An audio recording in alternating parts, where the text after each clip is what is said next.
Hello everyone, అందరూ ఎలా ఉన్నారు? నేను మీ Bujji Panya. Welcome back to Sri Moonlight Tarot. ఎలా ఉన్నారు ఫ్రెండ్స్? సో ఈరోజు ఈ వీడియో చూసే సమయానికి మీ పర్సన్ ఫీలింగ్స్ ఎలా ఉన్నాయని చూద్దాం అనుకున్నాను. అండ్ ఇవి నో కాంటాక్ట్ సెపరేషన్, లెస్ కాంటాక్ట్లో ఉన్న వాళ్ళకి రీజనేట్ అవుతుంది. మీకు రీజనేట్ అయిన పాయింట్స్ని తీసుకోండి. Okay, universe please give me accurate reading what my yours person current feelings right now. Okay universe ఏంటి? ఓకే,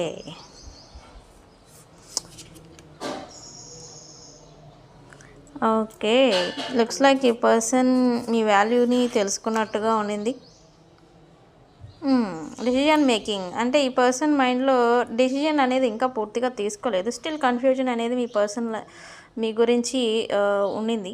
అయితే ఈ పర్సన్ మీకు లాంగ్ డిస్టెన్స్ లేదా డిస్టెన్స్ మీ ఇద్దరి మధ్యన నడుస్తూ ఉండొచ్చు. ఎస్, ఈ పర్సన్ అయితే సిచ్యువేషన్స్ మీ ఇద్దరి మధ్యన ఎలా అయిపోయినా, ఎంత పాడైపోయినా మీకు ఈ పర్సన్కి గురించి తెలుసు, ఈ పర్సన్ గురించి మీకు తెలుసు అని చెప్పేసి, మీ గురించి ఈ పర్సన్కి తెలుసు అని చెప్పేసి ఈ పర్సన్ ఒక ఫీలింగ్ అనేది చూపిస్తూ ఉన్నారు. అండ్ ఇప్పుడు మీ వాల్యూ అనేది తెలుసుకుంటూ ఉన్నారు. ఎస్, ఎంత మీ ఇద్దరి మధ్య డిస్టెన్స్ సపరేషన్ వచ్చేసినా మీరు తన లైఫ్లోకి తను రావడం అనేది కొంచెం బ్లెస్సింగ్స్, డివైన్ బ్లెస్సింగ్స్ అన్నట్టుగా ఈ పర్సన్ ఫీల్ అవుతున్నారు. అండ్ ఈ పర్సన్ అయితే ఇంకా స్టిల్ కన్ఫ్యూజన్లో ఉన్నారని చెప్పొచ్చు. ఎందుకు?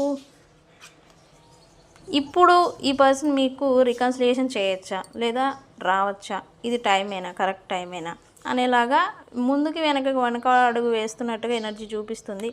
ఎస్, ఇక్కడ ఈ పర్సన్ ఏమో కానీ మీరే వెళ్ళేలాగా ఉన్నారు ఈ పర్సన్ కోసం. సో అంత డెస్పరేట్గా మీరు మీ ఎనర్జీ అనేది చూపిస్తూ ఉంది. ఎస్,